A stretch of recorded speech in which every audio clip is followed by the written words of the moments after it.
अस्सलाम वालेकुम रहमतुल्लाहि वबरकातुहू। खुदा तमाम मोमिनीन को खैरियत आफियत से रखे। इमाम मौला अली अलैहिस्सलाम की शहादत 21 रमज़ान को हुई और पूरे रमज़ान महीने में अल्लाह जानता है, उसका रसूल बेहतर जानता है कितनी मस्जिदों में मौला अली अलैहिस्सलाम की शहादत का जिक्र हुआ होगा, नहीं हुआ होगा, मगर ज़कात, चंदे, सदक़े और फितरे पे ज़रूर हुआ होगा।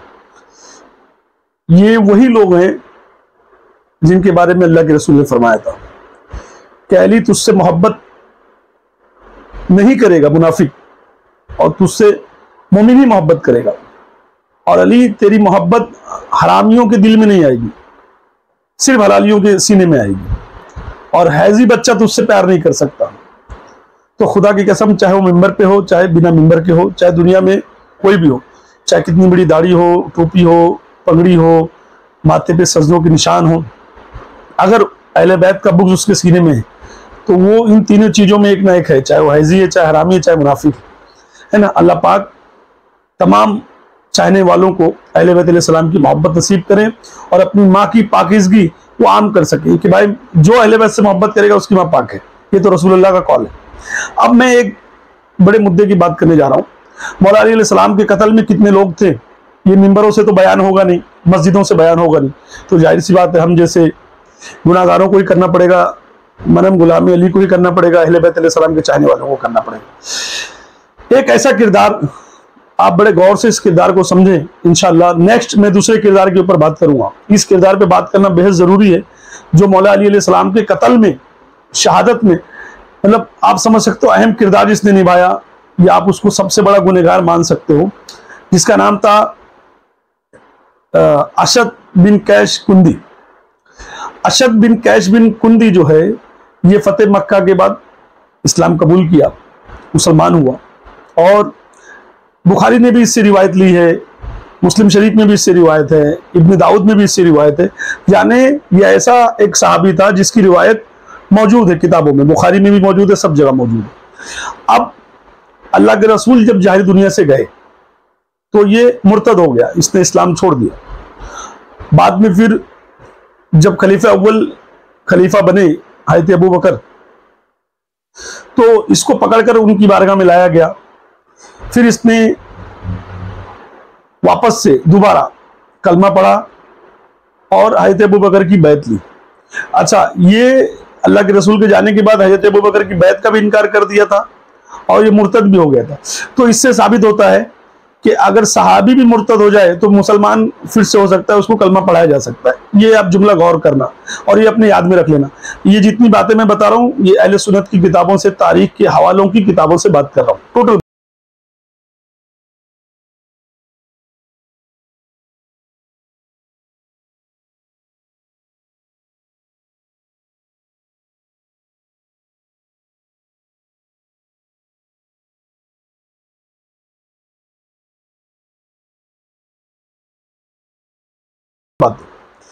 अब इस आदमी का नाम है अशद बिन कैश। जब ये मुसलमान दोबारा हुआ और खलीफा अव्वल के हाथ पे इसने बैत ली, तो खलीफा अव्वल ने क्या किया, इसको अपनी बहन उम्मे फरवा से निकाह करवा दिया। यानी अशद बिन कैश बिन कुंदी ये खलीफा अव्वल का बहनोई हो गया, जीजा जी हो गया, है ना। ये ऐसा शख्स था जिसके बारे में मौला अली ने फरमाया कि वो ये बदतरीन मुनाफिकों में से एक मुनाफिक है, जो कि ये जंग सिफ़ीन में मौला अली के साथ था। मौला अली के साथ में ही था, मगर साथ में रहकर भी इसने मौला अली के लोगों के अंदर बगावत पैदा की। यानी ये हद दर्जा बहुत बड़ा मुनाफिक था।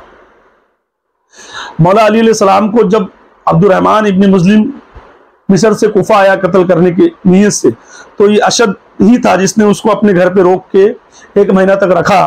वहीं पर इसने अपनी तलवार बनाया जिसमें जहर पिलाया, सब कुछ किया।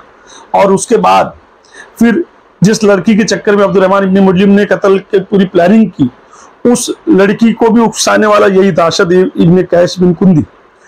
सारे मामलात हो गए, मौला अली अलैहिस्सलाम शहीद हो गए। ये जब कुफा में मौजूद था और मौला अली अलैहिस्सलाम मौजूद थे, तो इसने अपने घर में एक बहुत बड़ा मीनार बनाया हुआ था। जब मस्जिद से अजान की आवाज़ आती थी तो अपने मीनार पे चढ़कर मौला अली अलैहि सलाम को उल्टा सीधा बोला करता था। मौला ने इसके लिए पेशन गोई की थी کہ یہ ایسے نہیں مرے گا، اس کو آگ جلا کر راکھ کر دے گی اور عبرت ناک بن جائے گا. اور ہوا بھی یہی. اشد بن قیس بن کندی ایک راکھ کا ڈھیر ہو گیا اور تمام لوگوں نے دیکھا کہ مولا علیہ السلام کی پیشن گوئی سچ ثابت ہوئی اور یہ مطلب اتنی حرام موت مرا کیونکہ یہ منافق اول تھا. مگر اب اس کا پورا کردار دیکھیے. اس نے بڑی حکمت سے مولا علی علیہ السلام کی شہادت کے بعد امام حسن علیہ السلام کے پہلو میں اپنے آپ کو اس نے مطلب گریہ گاری کرتے ہوئے ساری چیزیں کرتے ہوئے امام حسن علیہ السلام کو سپورٹر بنا اور اپنی بیٹی کا نکاح امام حسن علیہ السلام سے کروایا. اس کی بیٹی جدہ جو خلیفہ اول کی سگی بھانجی ام فروا کی بیٹی، اس نے امام حسن علیہ السلام کو زہر دیا. اب دیکھ لو، مطلب حضرت ابو بکر کا بہنوئی جو مرتد ہوا پھر اسلام میں آیا، پھر حضرت ابو بکر نے اپنی بہن کا نکاح کرایا اور مولا علی کے قتل کا سب سے اہم کردار یہ کیے. یہ منافق جو تھا مولا علی علیہ السلام کو پہلے سے قتل کی دھمکیاں دیتا تھا اور آخر مولا علی علیہ السلام کی قتل میں شہادت میں یہ شامل تھا. اب اس کی بیٹی جدہ بنت اسد جس نے امام حسن علیہ السلام کو زہر دیا اور معاویہ نے اس سے وعدہ لیا تھا کہ اگر تو حسن کو شہید کرتی ہے تو میں اپنے بیٹے کا نکاح تجھ سے کرا دوں گا اور 10,000 درہم تجھ کو میں انعام دوں گا، دینار انعام دوں گا، جو کہ ایسا ہوا نہیں. بعد میں اس ملونہ کو بھی مار دیا گیا جس نے امام حسن علیہ السلام کو زہر دی، یعنی خلیفہ اول کی بھانجی کو اور اسد کی بیٹی کو. اس کا ایک بیٹا تھا محمد بن اسد جس نے امام مسلم علیہ السلام کو کوفہ میں دھوکے سے بلا کر پھر گرفتار کر کے لا کے قتل کروانے میں شامل تھا. بعد میں جب امام حسین علیہ السلام کربلا پہنچے تو یہ اشد اور اس کا بیٹا محمد یہ امام حسین کے خلاف یزید کی فوج میں تھے اور امام حسین کے قتل کے بعد پھر یہ حرام کی موت مرا. یعنی باپ مولا علی کا قاتل، بیٹی امام حسن کی قاتل، بیٹا امام حسین کا قاتل. اور یہ رشتہ داری کس سے؟ مرتد ہونے کے بعد کلمہ کس سے پڑھا اور کس کے رشتے میں آیا؟ خلیفہ اول حضرت ابو بکر کا سگا بہنوئی ام فروا کا شوہر. اب یہ شوہر مولا علی کا قاتل اور ام فروا کی بیٹی یعنی خلیفہ اول کی بھانجی امام حسن کی قاتل اور بھانجا امام حسین کا قاتل. اہل بیت علیہ السلام کے گستاخوں کا حال یہ تھا کہ ان کی رشتہ داریاں اتنے قریب تھیں اور پھر بھی ان کے سینوں میں اہل بیت علیہ السلام کا بغض بھرا ہوا تھا، اہل بیت علیہ السلام کے لیے کینہ بھرا ہوا تھا، اہل بیت علیہ السلام کے لیے بغض بھرا ہوا تھا. اور یاد رکھنا مولا علی علیہ السلام کے تمام قاتلوں کو میں بے نقاب کروں گا، ان لوگوں کو بھی بے نقاب کروں گا جنہوں نے مصلی بچھا کر شکرانہ ادا کیا. اہل سنت کی کتابیں موجود ہیں میرے پاس، ہے نا. ان عورتوں کو بے نقاب کروں گا جنہوں نے خوشی کا اظہار کیا، جنہوں نے یہ کہا کہ چلو اللہ کا شکر ہے آج علی مارا گیا. تو میں تمام ان لوگوں کو بے نقاب کروں گا اور میری ہر ویڈیو دشمنان اہل بیت کو بے نقاب کرتی رہے گی الحمدللہ اہل سنت کی کتابوں سے، کیونکہ ہم حسینی سنی ہیں. جو بھی بات کہیں گے اہل سنت کی کتاب سے کہیں گے، ڈنکے کی چوٹ پر کہیں گے. جتنی باتیں تاریخوں میں لکھی گئی ہیں، جتنی باتیں سیاستہ میں لکھی گئی، حدیثوں میں لکھی گئی ہے، جتنی باتیں ہمارے معتبر جتنی باتیں ہمارے مصنفوں نے لکھی ہے، وہ باتوں کو عام کرنا بہت ضروری ہے. اصل اسلام اہل سنت کو بتانا بہت ضروری ہے. اہل بیت علیہ السلام کے ساتھ جو کچھ ہوا وہ منظر عام پلانا بہت ضروری ہے.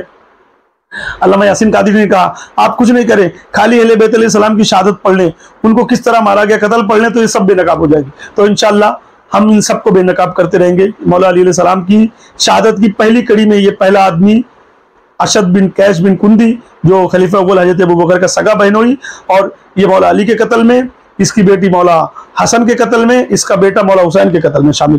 تو یہ آپ یاد رکھنا انشاءاللہ، اور اگلی کڑی کا انتظار کرنا. میں کس ملون کو لے کر آ رہا ہوں اہل سنت کی کتاب سے حوالوں کے ساتھ، انشاءاللہ اس کی بھی بات کی جائے گی. والسلام علیکم.